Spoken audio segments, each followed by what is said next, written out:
We now meet with Stanislaw. He is CEO of JAStanislaw Group, which specializes in environmentally sound investments in energy and technology. Dr. Stanislaw, you will engage tomorrow in a plenary session with Peter Voser, CEO of Royal Dutch Shell, in which you will discuss the question to which degree large corporations can live up to the claim of pursuing entrepreneurial ideas. What is your take on this issue? I think it's a very challenging issue for a large corporation. But I'm going to put it in a different context, which you don't expect I'm going to do. It's a challenge for any organization, a small organization or a large organization. Even if it's a small company where you have original founders, it's hard to inspire entrepreneurialism in the next generation of leaders in your company. So small companies and large companies both face the same challenge. Do you hire natural leaders who are entrepreneurs? Can you train entrepreneurs? Can you build entrepreneurs? And how does your organization work to allow that to happen?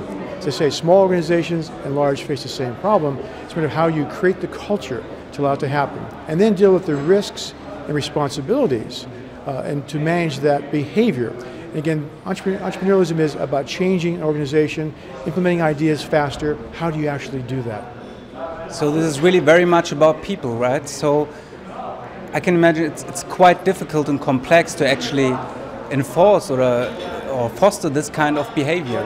What are some of your views how this kind of entrepreneurial activity can be fostered in a company?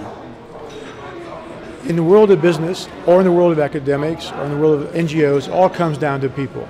Are they the right people for the position you want them to have and the responsibilities you want them to have? So it's trying to understand where the individual is coming from. It's easy to understand their skills, but trying to define leadership. There are different types of leadership. There are leaders who can follow the rules in a very important way in a large organization to make sure that the system and the training runs on time. That's an administrative leadership. How do you find the leaders who can take an idea and use it to transform where an organization is going, but not impair the continuity and the integrity of the organization, but allow it to blossom out into new areas? It comes down to how to judge people, know who has that drive and that mission in their own life and that vision. And then does it fit the organization's vision and mission? And then can you design, if you're a large organization, can you design structures and metrics that allow them to be judged differently from the others? I didn't say rewarded better or worse, but to be judged on what you want them to be producing and to be doing and instilling in the organization. And it's trying to define that along the way. And sometimes there are not metrics. And sometimes one has to realize that some of these people will break rules from time to time. Not just fail, as we've heard discussed throughout this event. I mean, failure is important. I don't mean bad failure. I'm a great believer, I used to play basketball. I'm a great believer in the expression that you miss 100% of the shots you don't take. So it's creating an organization that can find the person who wants to shoot, not bad shots.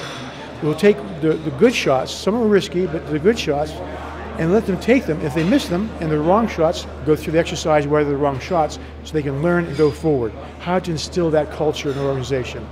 To me it means you don't manage, you become a coach. And you know the player on the court may not play the way I did, probably better actually. And that's what you want. You want your players to be better than you. But you're a coach who's helping to bring out the best in them and let them run and let them miss a few shots. That's the key. Think about management not as a manager, but as a coach who has people on that bench and on the court who are better than you are, but can understand what you're trying to have them do and help drive them. During the last years, the market for renewable energies is getting a lot of attention, and there's actually a lot of focus being put on that market. Now, for a long time, you are counting as one of the prolific experts on this issue. From your point of view, what are some of the opportunities, entrepreneurial opportunities, that this market offers now and in the upcoming 3 to 5 years? I'm going to change the language a bit on you. I'm a very bad person to interview. Yes, I've been very focused on renewable energies as part of the continuum of technologies with oil, gas, and coal to get us to a different future, to go across a bridge. I prefer now to talk about clean technology and clean energy, because all forms can be clean if we want them to be, and they can be over time. And I'll just say simply, what's the opportunity? For an entrepreneur, it's unlimited. Also say, given what the world is going to go through, either quickly or slowly, over the next 2 generations, the potential in the energy sector, in its broadest definition, will see more investment, more transformation than almost the whole capital stock of mankind has seen up to now. That says it's unlimited. How do you apply your entrepreneurial skills to realize your role in that transformation depends on you, the individual. But for an entrepreneur, it's wide open in terms of opportunity space, now and on a continuum of technology as we go forward. It's going to drive the global economy. And this continuance is really very important, if I understood and if I understand previous comments from you correctly, that it's really not very much a leap that we are taking to a clean or carbon neutral energy, but it's much more a transition kind of period where you need both fossil energy and renewable energies.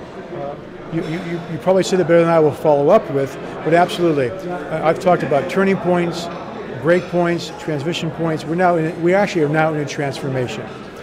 Transformations start slowly, and they build with momentum and time and can become more forceful and more powerful for us.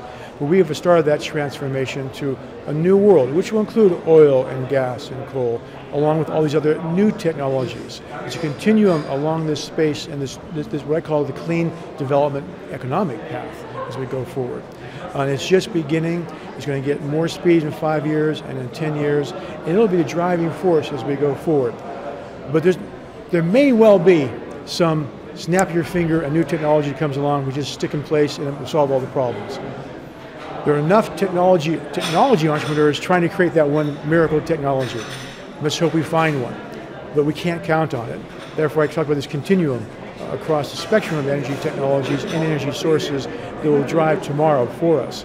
And then if something happens in this miraculous sense and we have a Star Wars world where everyone just has free energy, well, then we'll take that when it comes. But in the meantime, this continuum I'm talking about is going to create a lot of jobs. It's going to create a lot of wealth. I mean wealth to reinvest in these new technologies.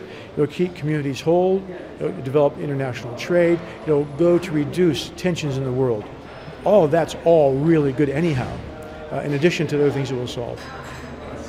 Dr. Stanislaw, thank you very much for these insights. It's my pleasure, thank you.